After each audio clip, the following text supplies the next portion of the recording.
प्यारे छात्र एवं छात्राओं, पिछली कक्षा में हम लोगों ने अभिव्यक्ति के बारे में पढ़ा और जाना।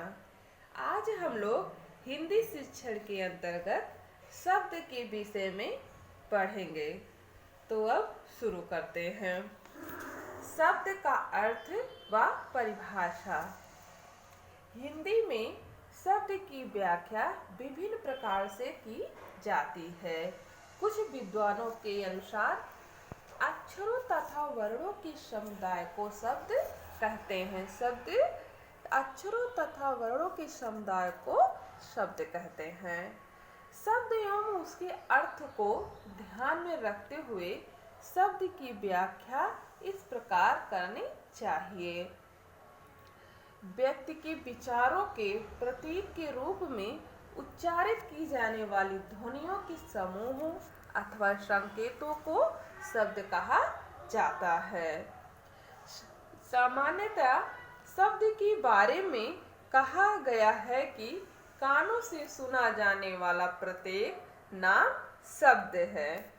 व्याकरण की दृष्टि से स्वतंत्र एवं सार्थक ध्वनि ही शब्द है।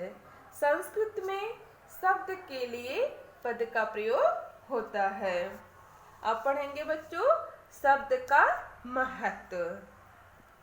भाषा के अनुसार शब्द को अत्यंत महत्वपूर्ण माना गया है।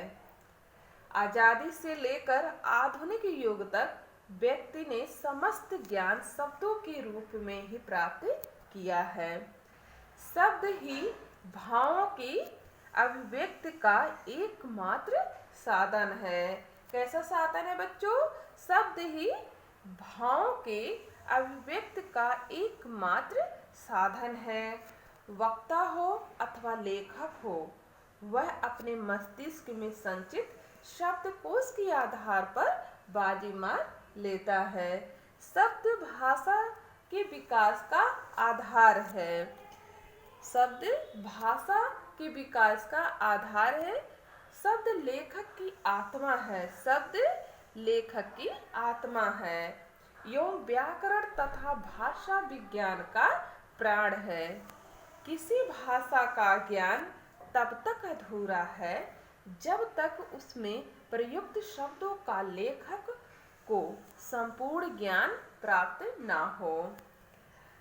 किसी समाज या राष्ट्र के इतिहास एवं संस्कृति का ज्ञान भाषा द्वारा ही प्राप्त किया जाता है।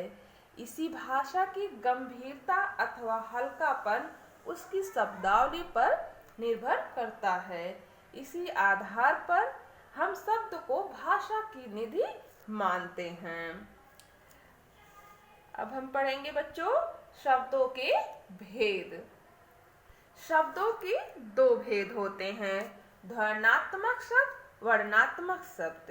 ध्वन्यात्मक शब्द वे होते हैं जो स्पष्ट रूप से सुनाई नहीं देते और ना ही स्पष्ट रूप से समझ में आते हैं।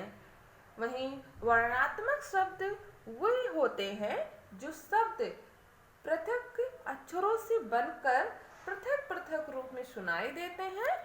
उपयोगिता की दृष्टि से मानव जीवन के लिए ध्वन्यात्मक शब्दों की अपेक्षा वर्णात्मक शब्दों का अधिक महत्व है। अर्थ संबंधित भेद। अगला हम पढ़ेंगे अर्थ संबंधित भेद। अर्थ की दृष्टि से शब्द के दो भेद होते हैं, एक सार्थक शब्द, दूसरा निरर्थक शब्द। सार्थक शब्द जिसका कोई अर्थ निकले, निरर्थक शब्द बिना अर्थ का।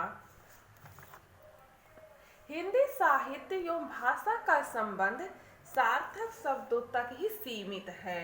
हिंदी साहित्य एवं भाषा का संबंध सार्थक शब्दों तक ही सीमित है। सार्थक शब्दों में भाव तथा विचारों की एक प्रतिभा होती है। उन शब्दों के उच्चारण होते ही प्रतिभा के संस्कार उत्पन्न हो उठते हैं। अगला हम पढ़ेंगे बच्चों शब्द शक्ति। शब्द की 3 शक्तियां मानी गई है। पहला अमिधा, दूसरा लक्ष्मणा, तीसरा व्यंजनांग। अमिधा। अमिधा के अंतर्गत 3 प्रकार के शब्द होते हैं। पहला रूढ़, दूसरा यौगिक, तीसरा योग रूढ़। जिन शब्दों के खंड का अर्थ ना हो उन्हें रूढ़ शब्द कहा जाता है। जिन शब्दों को हम अलग अलग ना करें उसे हम रूढ़ शब्द कहा जाता है। जैसे है शायद, वर्ण, धन, श्याम, कठोर इत्यादि। दूसरा है यौगिक शब्दों का बोध उनके अवयवों के अर्थ से होता है। जिस प्रकार महेश के 2 अवयव यानी महायोम ईश है या यही यौगिक शब्द है। जैसे महेश, महाधन, ईश। यौगिक का मतलब होता है बच्चों जोड़। महेश है, महेश को महाधन ईश 2 शब्दों को जोड़ के बना है महेश। योग रूढ़। योग रूढ़ शब्दों में यौगिक तथा रूढ़ दोनों शब्दों की शक्तियों का सम्मिश्रण होता है। जैसे प्रतिस्पर्धी, प्रतिस्पर्धी। तो बच्चों गृह का नोट कर लीजिए। पहला है शब्द से आप क्या समझते हैं।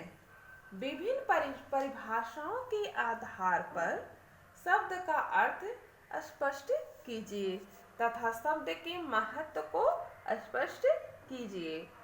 दूसरा है शब्द के कौन कौन से भेद हैं वर्णन कीजिए। धन्यवाद।